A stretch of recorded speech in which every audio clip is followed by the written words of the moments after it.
نحمده ونستعينه ونستغفره ونعوذ بالله من شرور أنفسنا ومن سيئات أعمالنا من يهده الله فلا مضل له ومن يضلله فلا هادي له أشهد أن لا إله إلا الله وحده لا شريك له وأشهد أن محمدا عبده ورسوله اللهم صل وسلم وبارك على سيدنا محمد وعلى آله وصحبه أجمعين أما بعد فيا أيها المسلمون في هذه المناسبة البديعة أوصيكم وإياي نفسي بتقوى الله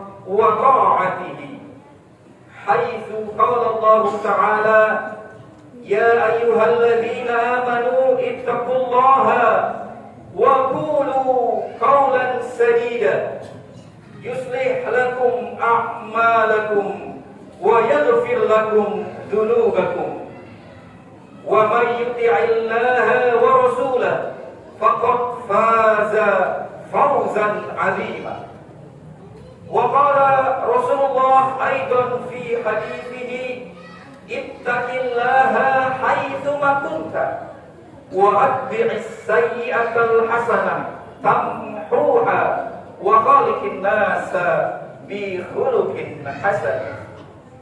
Hadirin jamaah sholat Jumat Masjid Al-Falah yang dimuliakan oleh Allah, mari tak henti-hentinya kita menyampaikan puja dan puji syukur kehadirat Allah Subhanahu wa Ta'ala yang senantiasa memberikan kita nikmat iman, nikmat Islam, nikmat kesehatan dan kesempatan sehingga hari ini kita masih bisa menjalankan sholat Jumat di masjid kita tercinta.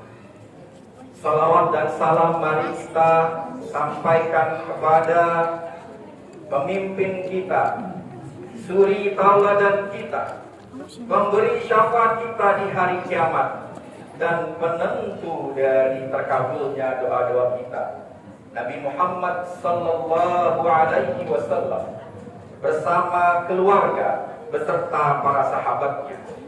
Atas jasa beliau hari ini kita bisa menjadi muslim yang baik dan menjalankan syariat Islam.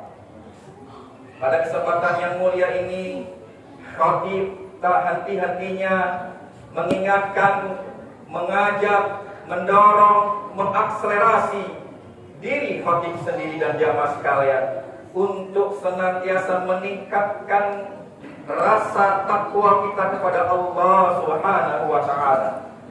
Takwa dengan sebenar-benar takwa.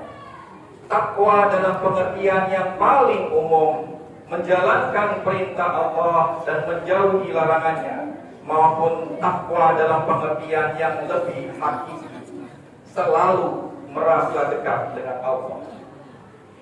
Pada kesempatan yang mulia ini izinkan khatib membawakan khutbah Jumat dengan tema menjaga keselamatan keluarga. Hadirin jamaah Jumat yang dirahmati oleh Allah, akhir ini kita membaca berita baik di media online maupun di media mainstream tentang hal-hal yang membuat kita prihatin dan menyesakkan dada terkait dengan keamanan kita dalam keluarga. Ada berita menantu melakukan kemaksiatan kepada mertuanya. Ada berita seorang suami melakukan kekerasan kepada istrinya. Ada berita seorang gadis dinodai oleh sekelompok pemuda dan hanya berakhir dengan damai. Dan ada berita serial killer di Bekasi di mana satu keluarga dibantai oleh seorang pria. Dan masih banyak berita-berita lainnya yang tidak mungkin khatib sebutkan dalam mimbar yang mulia ini, yang intinya adalah membuat keprihatinan kita bersama, karena hal ini menyangkut moral yang paling utama, yaitu keluarga, sesuatu yang sangat dekat dengan kita. Maka pada kesempatan yang mulia ini, mari kita gunakan peristiwa-peristiwa yang menyesakkan dada itu untuk kita introspeksi dan meningkatkan kewaspadaan kita. Mari kita tadabburi surat At-Tahrim ayat 6, di mana Allah memberikan peringatan kepada kita semua. Ya ayyuhalladzina amanu qu anfusakum wa ahlikum nar wa quduhan nas wal hijarah 'alaiha malaikatun ghiladun shidadun la ya'sunallaha ma amarahum wa yaf'aluna ma yu'marun. Wahai orang-orang yang beriman, jagalah diri pribadimu dan keluargamu dari api neraka yang bahan bakarnya adalah manusia dan batu, yang penjaganya adalah malaikat-malaikat yang keras dan tegas, yang tidak bermaksiat kepada Allah dan selalu menjalankan perintah-perintah Allah. Ayat ini memberikan ketegasan kepada kita semua agar kita selalu menjaga diri kita pribadi. Lalu kemudian kita menjaga keluarga kita dari ancaman-ancaman neraka. Mari keadaan ini membuat kita waspada dan kita kembali mempraktekkan sebuah ungkapan indah yang sering kita dengar. Baiti jannati, rumahku adalah surga. Mari kita wujudkan rumah kita sebagai surga kita.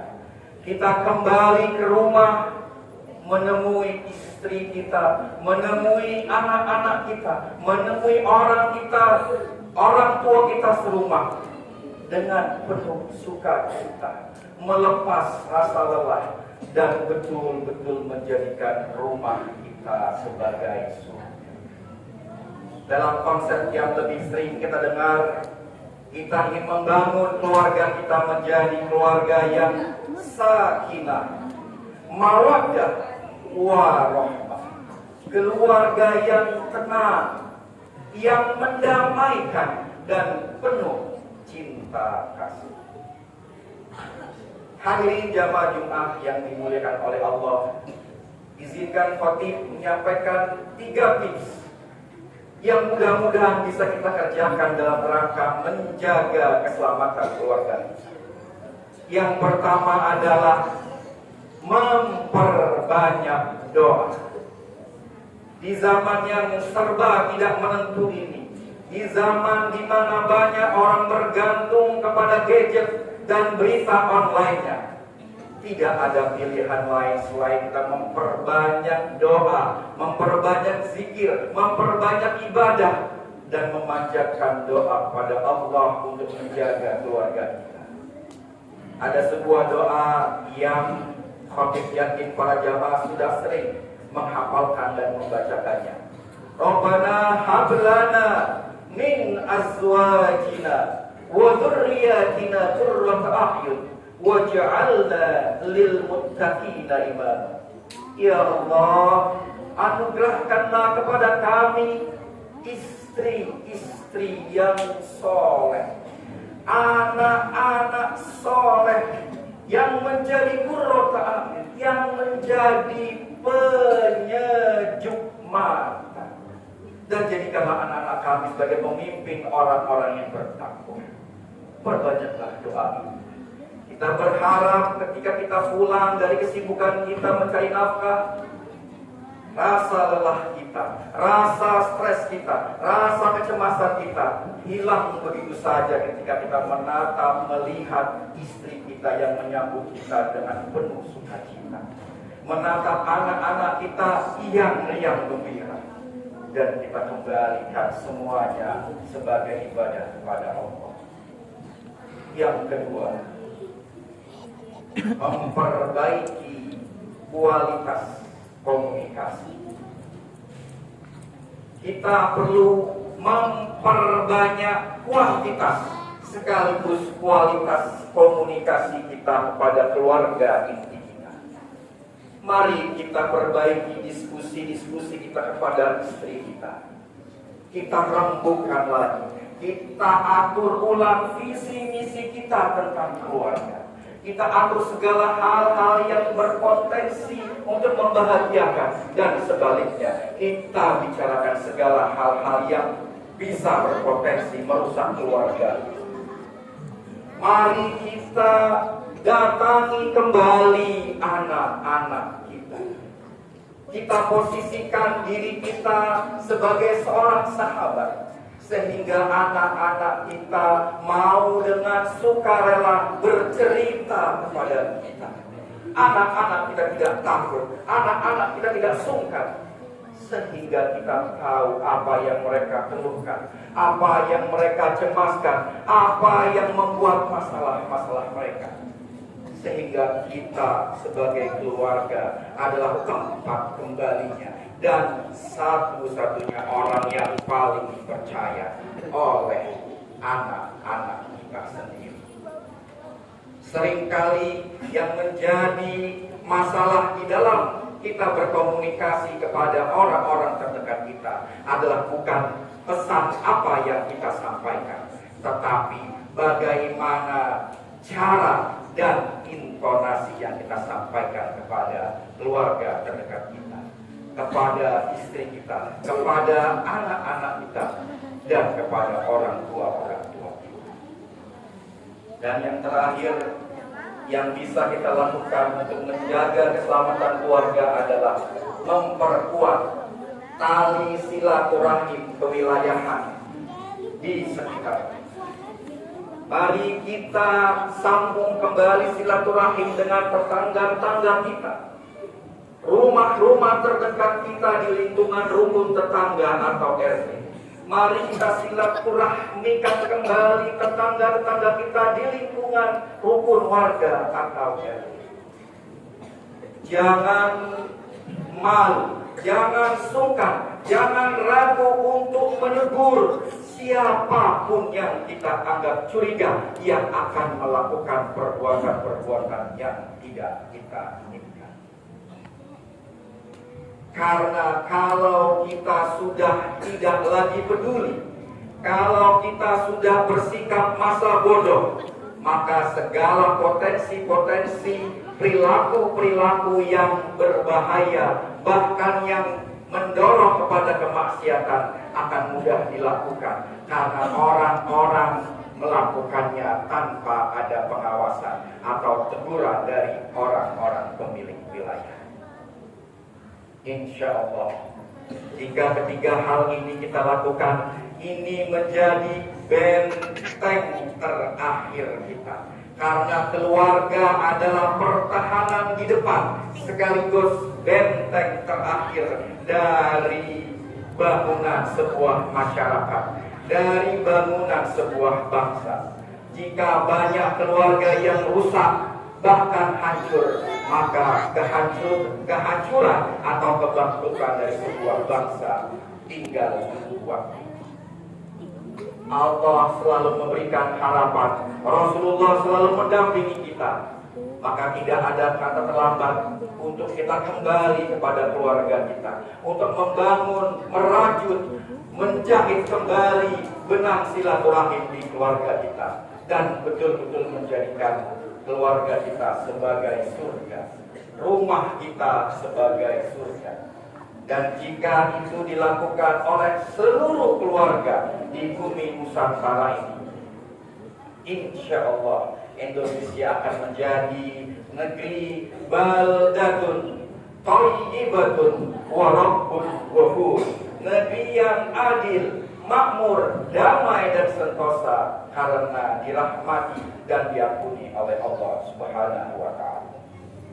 Barakallahu li wa lakum fil Qur'anil 'azim wa nafa'ani wa iyyakum min ayati wa dzikril hakim wa taqabbala minni wa minkum tilawatahu fastaghfiruhu innahu huwal ghafurur rahim.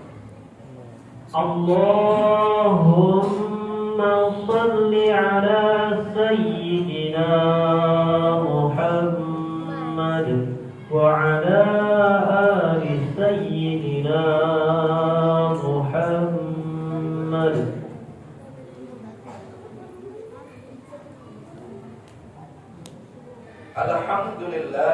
Alhamdulillahilladzi anzala ala 'abdihil kitaba wa lam yaj'al lahu 'iwaja qayyiman liyunziru ba'san syadida wa yubashshirul mu'minina alladzina ya'maluna shalihat bi anna lahum ajran hasanah ma fina fihi abada.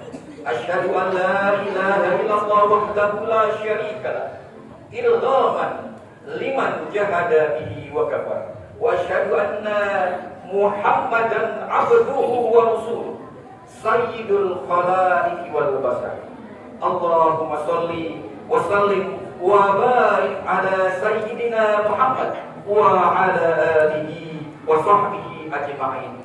Fa ya ayyuhal ibad ittaqillaha waf'alil khairat wajtanibu 'anis sayyi'at. Innallaha wa malaikatahu yusholluna 'alan nabi. Ya ayyuhalladzina amanu shallu 'alaihi wa sallimu taslima. Allahumma ighfir lil mu'minina wal mu'minat wal muslimina wal muslimat al-ahya'i minhum wal amwat innaka sami'un qaribun mujibu da'wat ya qadiyal hajat. Allahumma a'izzal Islam wal muslimin wa ahlikil kafarata wal musyrikin wa la taj'alna tahta aqdamil munafiqin adh-dhalimin. Rabbana innaka 'ala kulli syai'in qadir. Allahumma ighfir lana wa li ikhwanina alladhina sabaquna bil iman wa la taj'al fi qulubina ghillan lil ladzina amanu. Rabbana innaka ra'ufur rahim. Rabbana hab lana min azwajina wa dhurriyyatina qurrata a'yun waj'alna lil muttaqina imama. Rabbana atina fid dunya hasanah wa fil akhirati hasanah wa qina 'adzabannar. Walhamdulillahi rabbil alamin.